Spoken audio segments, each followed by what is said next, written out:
everybody. Welcome back to everyone's favorite stock talk show, the Wealth Advisory's Top 10. We are on to July 2024. Wow, we're past the halfway point in the year. Had a pretty good first half too of the year too. To be honest, like the averages blew away their averages. The indexes definitely rose more than they usually do in a half a year, even in a good half a year. And banks are starting to boost their targets for the end of the year. Everybody seems to think that, well, not everybody, but a lot of people seem to think that, this is going to continue, that we're going to continue with a rally. It'll be tough to match the rally from the first half and the second half, but they're saying we're going to continue to rally through the second half. Economic data keeps coming out that makes it look like the Fed is going to cut rates, which, may end up being a mistake, but, the markets are going to love it, and we're going to rally up into the rate cuts as we always do.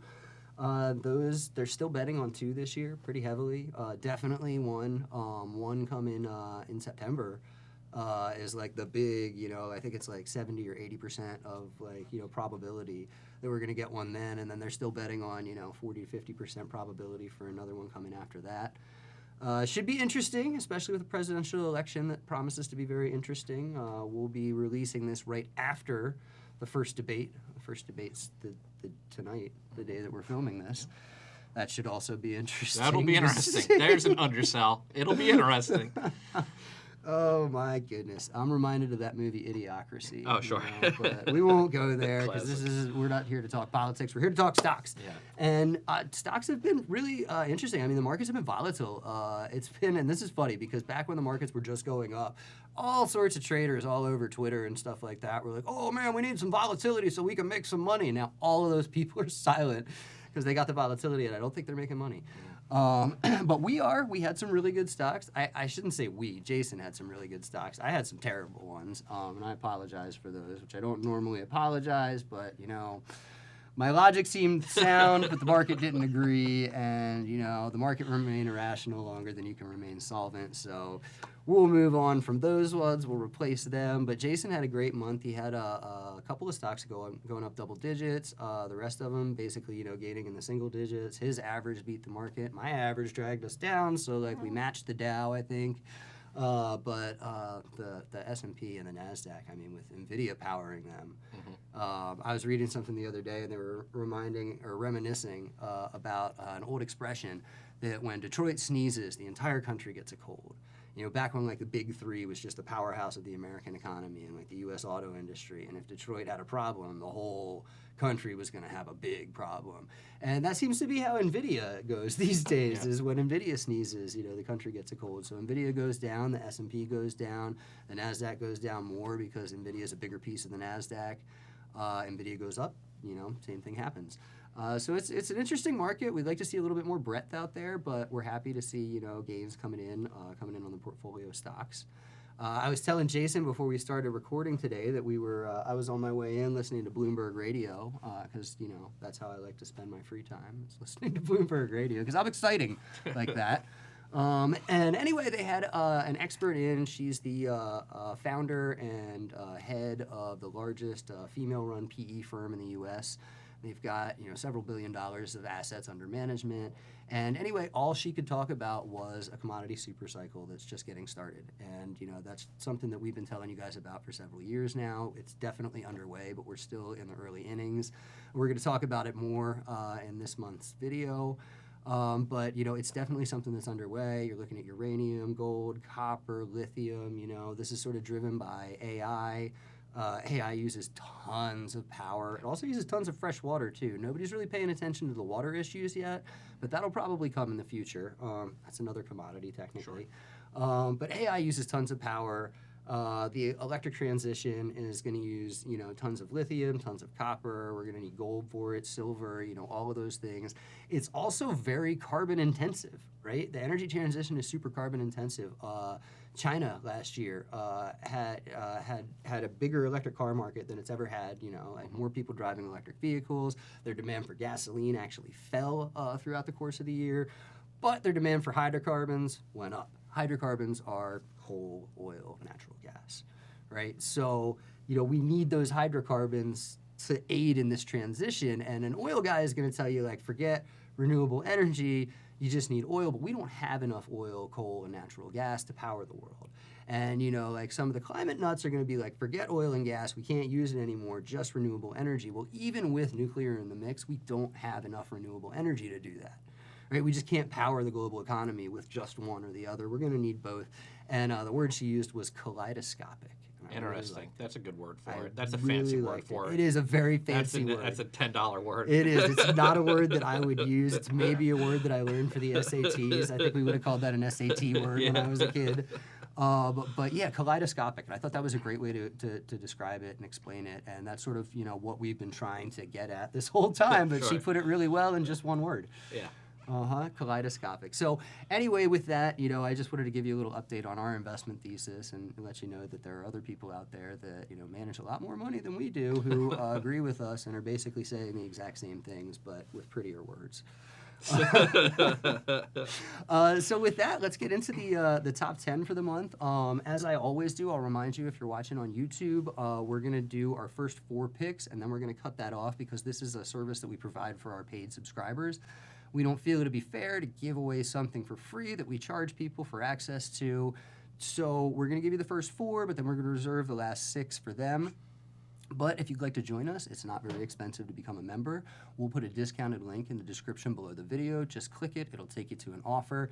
It's well worth it because you get way more than just the top 10. You get Jason and I. You get all of the reports we've ever written, reports going forward. You get access to our model portfolio with all of the stocks that we talk about here on the top 10 and other stocks that maybe don't make the pick, but we still have, you know, a really good long-term view on. So you get a whole lot with your membership besides just the top 10, but honestly, the top 10 is probably worth it. And obviously, I'm a little bit biased when I say that, but, you know, I think it's really worth it. You know, if you look at some of the gains Jason had, you know, some small investments in those stocks last month could have paid for an annual membership. Sure. Easily. And we do that for you pretty much every month, you know, so it's definitely worth it. But if you don't want to join us, that's okay. We won't hold it against you. We'll keep putting out the first 4 picks for as long as you want to watch, and all that we ask is that you subscribe to the channel, click the bell to make sure you get notified of when we put out new content, and give us a thumbs up if you like it, and drop some comments in the comments section. We love seeing what you guys have to say and hearing what you think, and, you know, if there's other things that you'd like us to cover, you know, let us know, and if they don't fit in with this, we can cover them in some of our other things, like the Angel Investment Research podcast.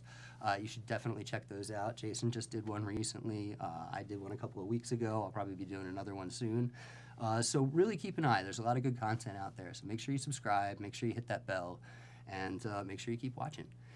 And with that, let's get into the picks. I'm going to do the inaugural pick, as I usually do. And I'm going with QuantumScape. And I have a little note in here to let you know that I'm going to start and end with a couple of stocks that haven't been performing well of late. But they look like they could have some tailwinds forming in the near future. QuantumScape being the first of those. You know, it's not done great, but at the same time, it's been very steady. You know, it's basically been consolidating. It's gone through a long consolidation period, and I think that the tailwinds that it has are going to make that consolidation period end in an upward move. Right? It's been one of the least volatile stocks in the NYSE. Right? And that, I think that says a lot because it's been a pretty volatile year. But that's not the tailwind that I think is going to hit this month. What I really think is going to hit is that last week, when you're watching this week, today, when we're filming, Volkswagen, who's one of QuantumScape's biggest investors, they've invested something like $200 or $300 million into the company. They basically have a letter of intent that says, we'll buy your batteries and put them in our cars as soon as you can make them. And QuantumScape's been making a lot of progress towards that. You know, they don't have car-sized batteries yet, but they've got like cell phone-sized batteries and laptop-sized batteries, and so they're building their way up. Because it's all basically the same thing, it's just more of those cells stacked together. But their cells are working. And anyway, Volkswagen made a huge announcement. It is ponying up $5 billion to save Rivian, an EV company, from bankruptcy. Basically, Rivian had filed for bankruptcy protection, and Volkswagen came in and was like, look, man, like, we would love to have some of your IP. You know, we'd love to have some of your expertise in the EV industry. We're trying to build out our EV lines. We'll give you $5 billion. You know, we'll make an investment in the company. We'll help you get to scale, and, you know, we'll be partners.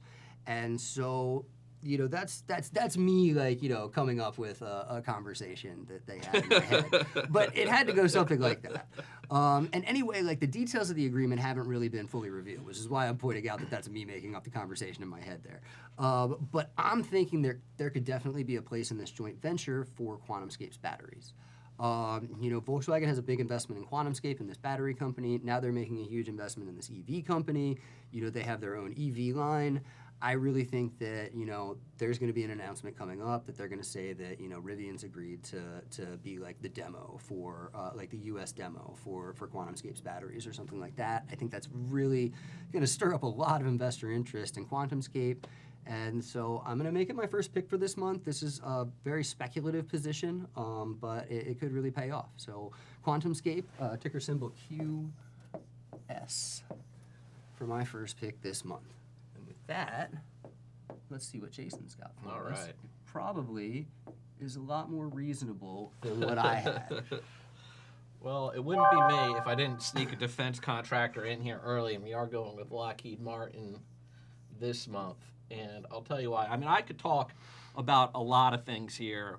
I could talk about the war that's still ongoing in Ukraine and all the ammunition and equipment that's being sent over there needed. The response in Europe to Russia's aggression, where they've all raised defense budgets significantly. The massive defense budget in the United States. We could talk about the wars in the Middle East, where Israel now is moving on from the Gaza Strip to confront a separate block of enemies in Lebanon, and about how that war now is expanding and could draw Iran into it. We could talk about China, we could talk about Taiwan, we could talk about all of these things.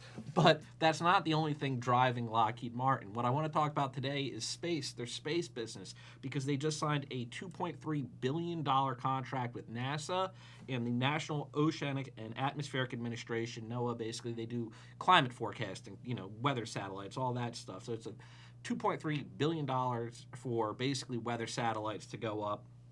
And then on top of that, the Air Force just awarded Lockheed a $1 billion contract for missile warning satellites. So it's easy to talk about defense contractors in the context of geopolitical turmoil, the ongoing wars, skyrocketing defense budgets. But I think what also gets overlooked is a lot of this stuff that's going on with space development. And what we have here is over $3 billion in contracts netted in just the past few weeks for satellites. And that's increasing. I mean, the number of satellites the United States is launching into space has gone up tenfold over the past decade. It was only like about a dozen in 2014. Now it's over 100. So, and there's thousands more to come in going into 2030 and beyond. We're launching more moon missions. We're doing all this stuff now. And Lockheed Martin isn't just, a major player in the defense industry. It's a major player in the space economy. And that's why it's doing well, and it's going to continue to do well going forward. So I plopped it in here now to start us off. I like that one, and I really like that you mentioned the space economy, because that is definitely something that I see being huge. And it's forward. evergreen. I mean, it's one of these companies too, like we talked about, like sometimes like Boeing struggles and how bad it's been. Lockheed Martin is one of these companies that isn't going anywhere, that is reliable, that is a trusted partner by the U.S. government, that when we need a big project to get done, when you need a big aerospace project, you need a big defense project, this is one of the companies you turn to. It's as secure as you can get. Again, dividend payer, going to see a dividend yield of 2 or 3% for Lockheed. It's just consistent, just always good. Yeah, consistent growth, consistent profit. You gotta love it. And that is definitely a good reason for it to be on the list any month, especially this month. And coming up next is my second pick here, completely different from my first pick and from Jason's first pick. I'm going with a REIT. You guys know I love real estate investment trusts. They spin off income. They invest in real assets. You can actually touch those buildings. They are real buildings. And Independence Realty Trust is my pick. Ticker symbol IRT. And honestly, it's a great company. So this company, Independence Realty Trust, they invest in. They describe it as multifamily communities within key amenity-rich submarkets. So you're talking about like markets right outside of Atlanta, Dallas, Denver, Nashville, Houston, Tampa. They're not in the city. They're sort of in the suburbs right outside of it. Single-family, multifamily communities, apartments, townhouses, things like that. So they're right outside of some really nice big growth areas. I mean, basically all of those cities that I listed have seen a lot of population influx. So that's looking really good for IRT. And the company's done nothing but grow its profits and share price this whole year. I think it's up by like 20 or 30% this year. Last month, it was up about 9 or 10%. It's outperforming its peers. It's outperforming the broader markets. Management is hitting their numbers when they present earnings. And I think they're going to keep doing it. And I think maybe we can get another 9 or 10% out of them in July. So I'm going to make it my number 4 pick, or number 8 pick for the top 10 this month. There we go. Let's see what Jason's got for us next. All right. So this is one we brought into the portfolio a few months ago. We got Scott's Miracle Grow here. It's SMG. SMG. Love their commercials. They've been doing a lot. They've put a lot of money into advertising. That's been a big part of the turnaround that we've been tracking here with this company. If you read that recommendation or you watched a few videos ago, a few months ago when we first talked about this on the top 10, basically Scott's Miracle Grow got over its skis a little bit in the marijuana industry. They saw legalization coming. They got real excited. They thought, hey, this is a really good spot for us to be in. We can grow. They built up this whole subsidiary called Hawthorne, and Hawthorne went out and acquired a bunch of cannabis-adjacent companies, people that make grow lights, people that do, hydroponics, all this kind of stuff they acquired, but it backfired on them. A lot of and for a lot of people, the cannabis industry didn't quite pan out the way that they thought it would for a lot of different reasons. Part of it is still government regulation that is, costing them a lot in terms of taxes and financing costs and all of this stuff. A lot of it's oversupply, a lot of industry players, a lot of saturation in the market, even as young as it is, kind of backfired on them. So a big thing for Scott's Miracle Grow these past few months and past year has been unwinding that Hawthorne business and getting back to basics. And, to that end, to Dub's point, you're probably seeing more Scott's Miracle Grow commercials. I know I've seen them. You've probably seen the ones featuring Martha Stewart. They had a big partnership with her. She's out now, backing them up. But the big thing recently in these past few weeks is that one of these companies that Hawthorne invested in, it's called RIV, they invested in 2021 for $22 million.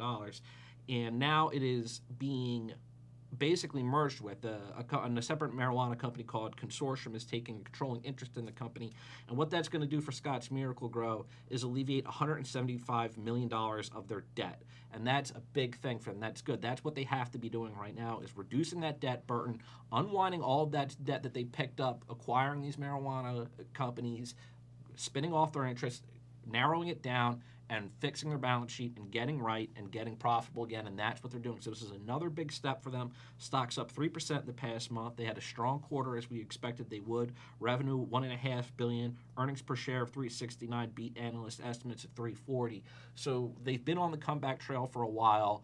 There's still more room to run on it. It's up a lot over the past year or so, really since November especially.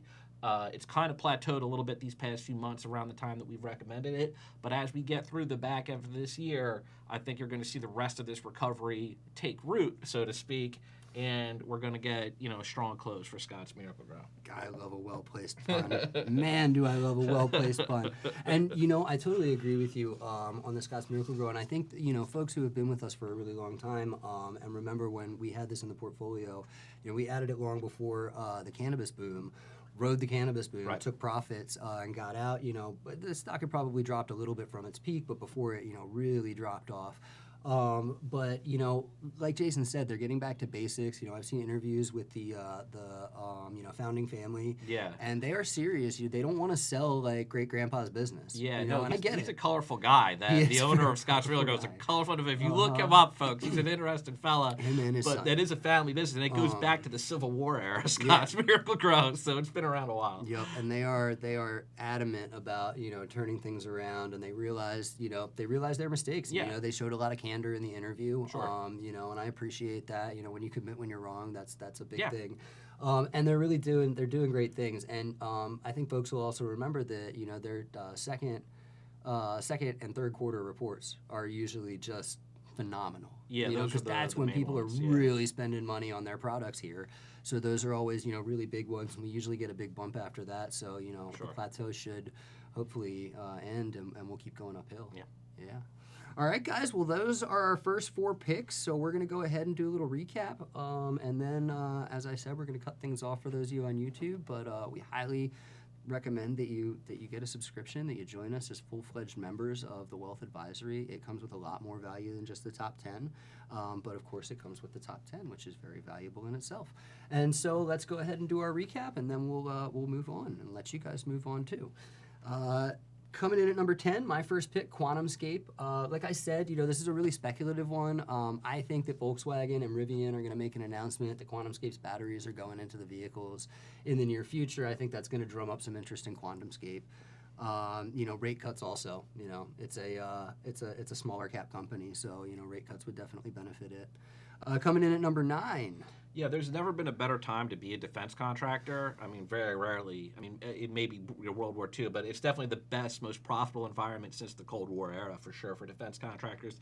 Like I said, a lot going on in the world. Things are only getting messier from here. But with Lockheed Martin, you not only have that defense contractor business, you also have now this big foot in the space economy, which is going to be huge. And again, like a lot of people don't have the patience for it. They don't have the foresight to look ahead and see the way things are ramping up in terms of space development, but it's coming, and Lockheed Martin is going to be a huge part of that. I mean, if you want to just give a figure for space development, SpaceX is the biggest private company in history. Yeah. I think that's really all you need to say. Is it's the biggest private company in history. It's bigger than a lot of the public markets, and it's a private company, and people are still scrambling to invest. They're basically begging for new rounds and to compete. Yeah, exactly. Like people see that, they see what's going on there, and you talk about a company like Lockheed Martin that has the juice to do it. So. Yep. No, and it's no accident that Blue Origin set up right next to SpaceX. Sure, at all the flight centers and things. They want to learn from them. They want to compete with them. They want to steal engineers from them. But it's going to be huge, and I think that we're going to see a lot of interest in it when Elon takes that company public, because he's going to. Sure. Yeah. He's definitely going to. That's what he does. So that's going to happen. That's going to drive a lot more interest. But I digress.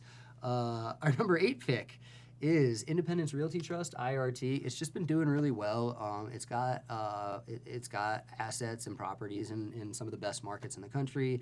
It's been growing its top line. It's been growing its bottom line. It's been beating estimates, and I think it can continue to do so.